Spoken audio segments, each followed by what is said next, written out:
Elon, welcome to Israel. You've been here before. Yes. This is a visit unlike anyone because you started it out in the communities right next to Gaza, where the horrendous massacre took place.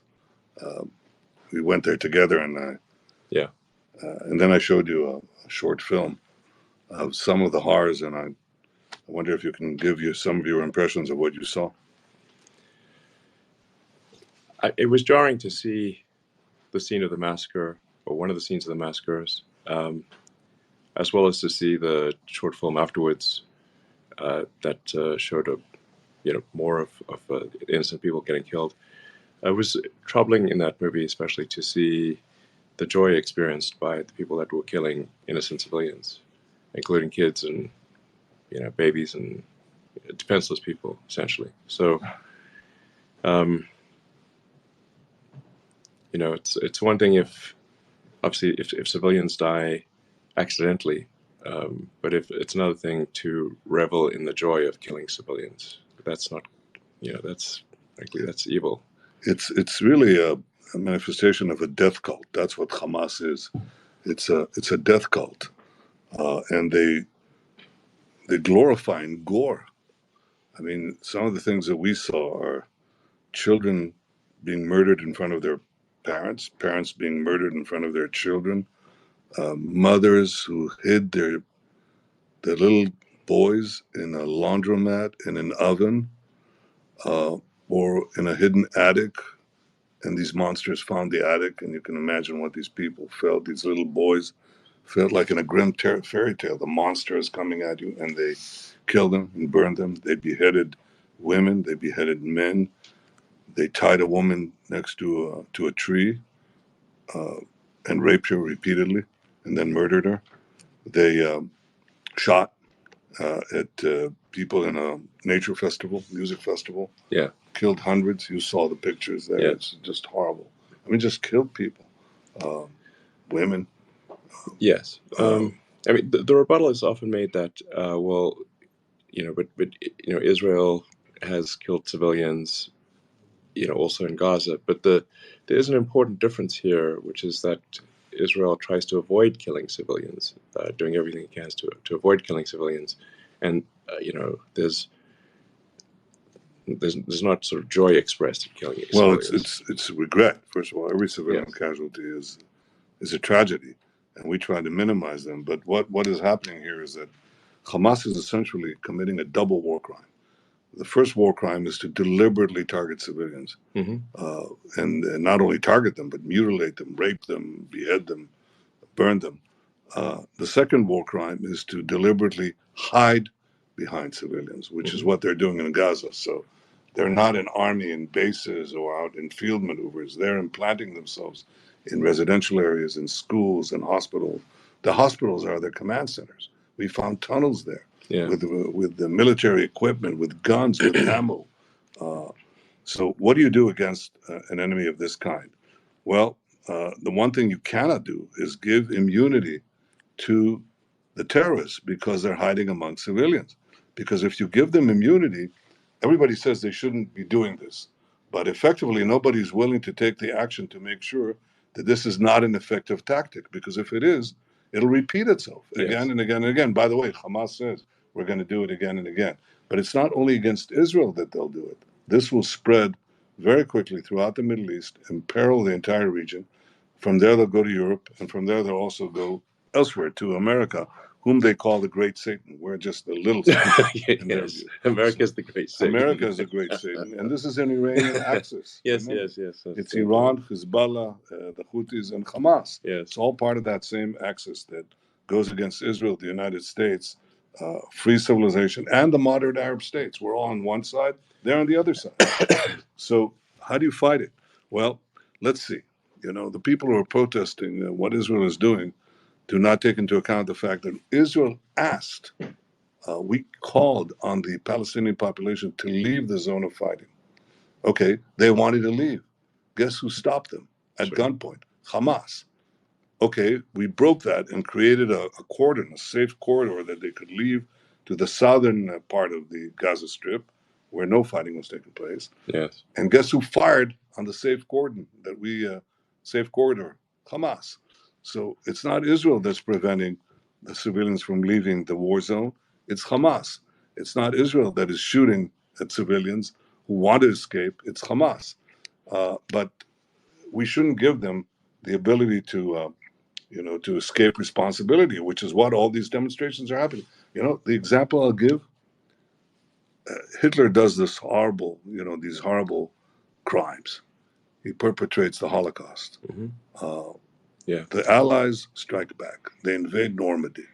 The Germans hold themselves up in German cities.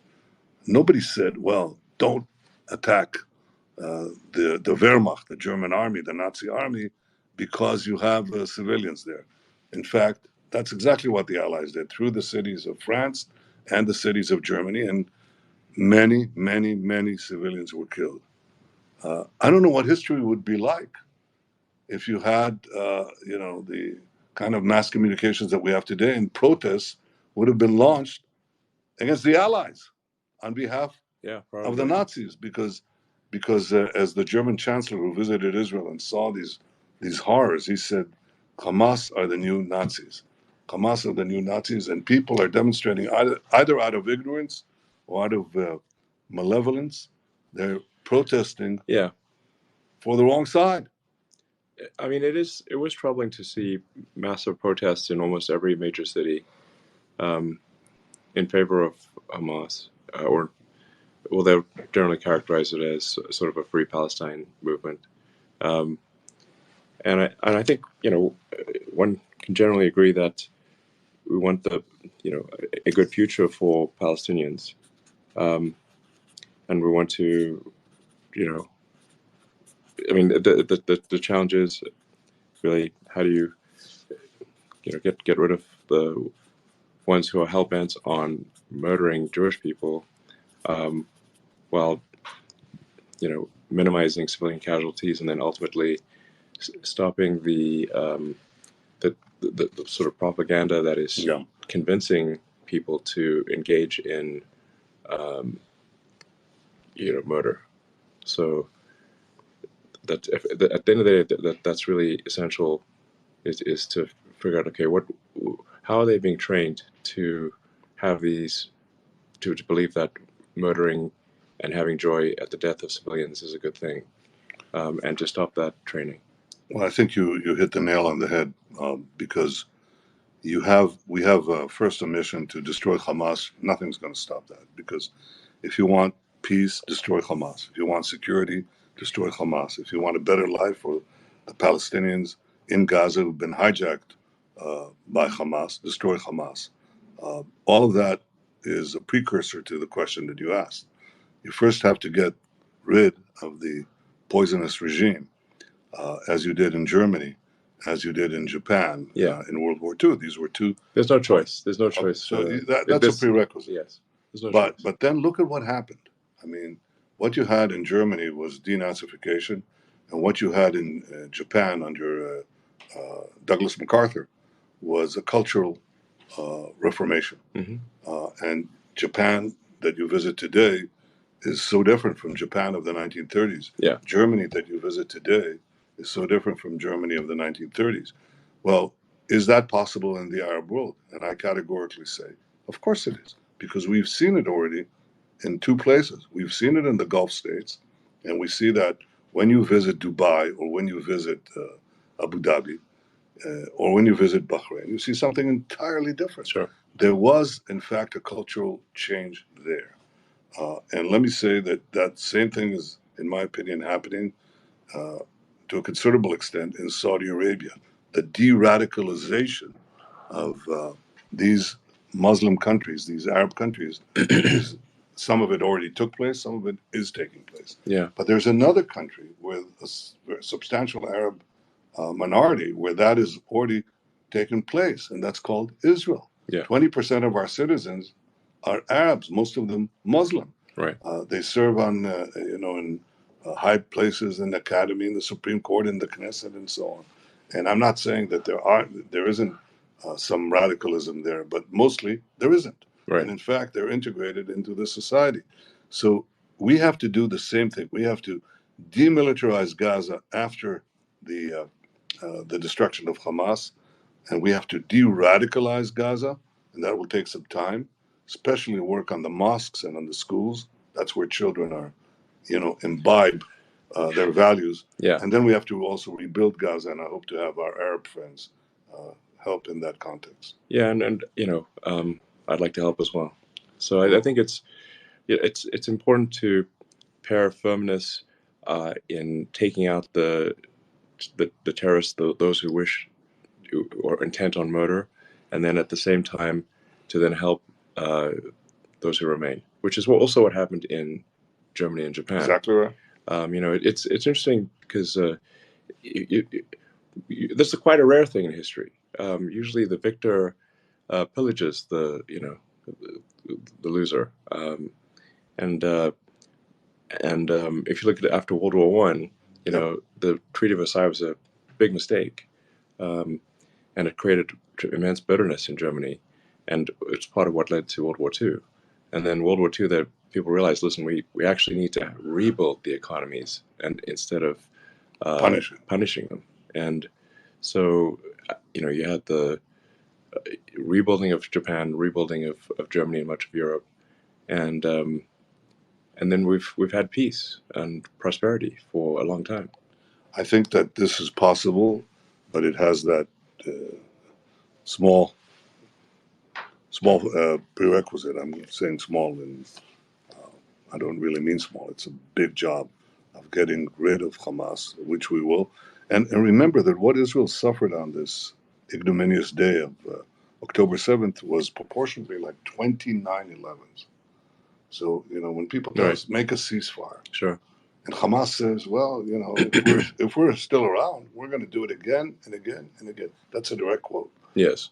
Okay, so would you make you don't need to read between the lines. No, you can just read the lines.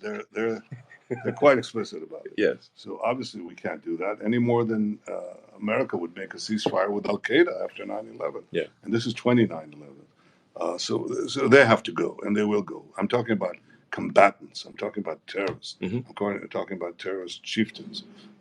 But then I think we can build a different future with the Palestinians. And the thing that I have to also really respond to is these demonstrations against Israel, which is the only force that is taking measures to prevent civilian casualties.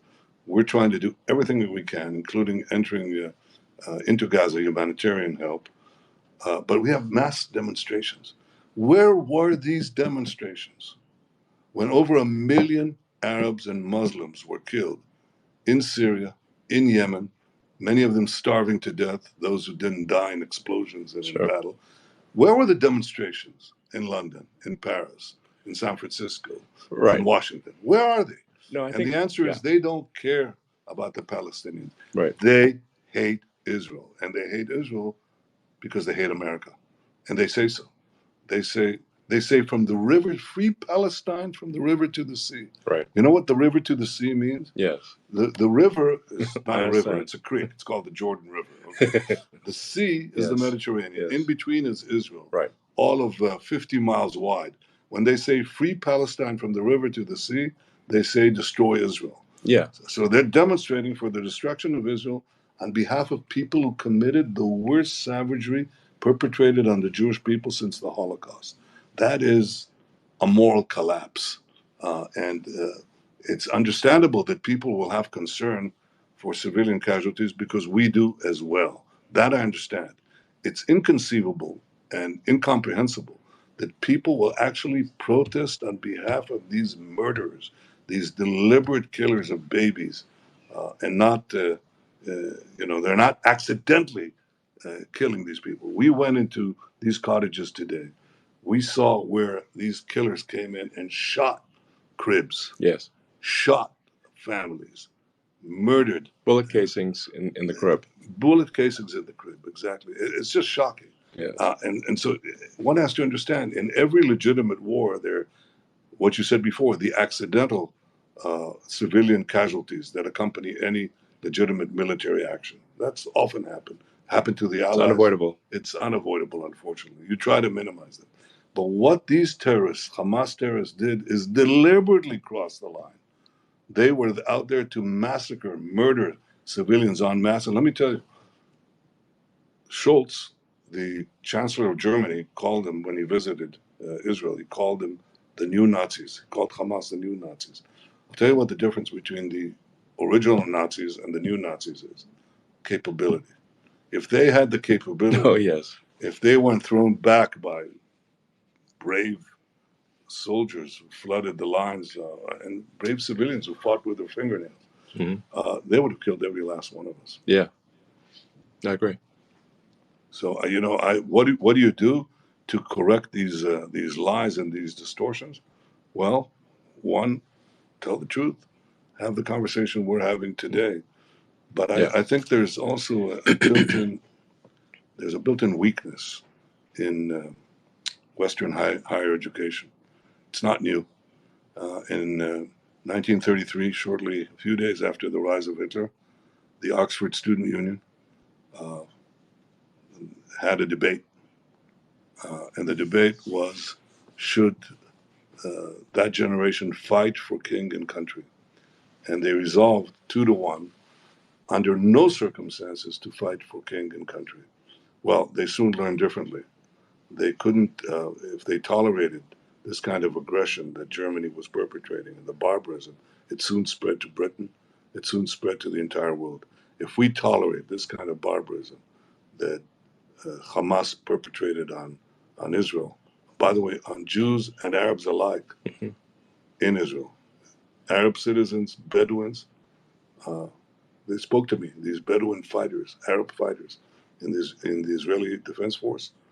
One of them said, I woke up on that day, rushed to the line, and the first thing I saw, he said, the first thing I saw was a corpse of a woman, a headless corpse of a woman. And he said to me, then I knew exactly what we were fighting. We is Arabs and Jews in Israel fighting these monsters. So I think that once we recognize that, we have to unite all the forces of civilization against this new barbarism, this savage medievalism that is trying to stop a better future for all of us. And we can achieve this future. I think if we beat Hamas, we can go back to peace with Saudi Arabia. I think we can expand the circle of peace beyond anything imaginable. We can rebuild Gaza. We can build development projects that will defy the imagination of the world. But first, we have to win. It's like against the Nazis. It's like against Al Qaeda. It's like against ISIS. First, you have to win. Yeah, I think that makes perfect sense. Those who are intent on murder must be neutralized. Then the propaganda must stop. That is training people to be murderers in the future, and then making Gaza prosperous. And if that happens, I think it will be a good future.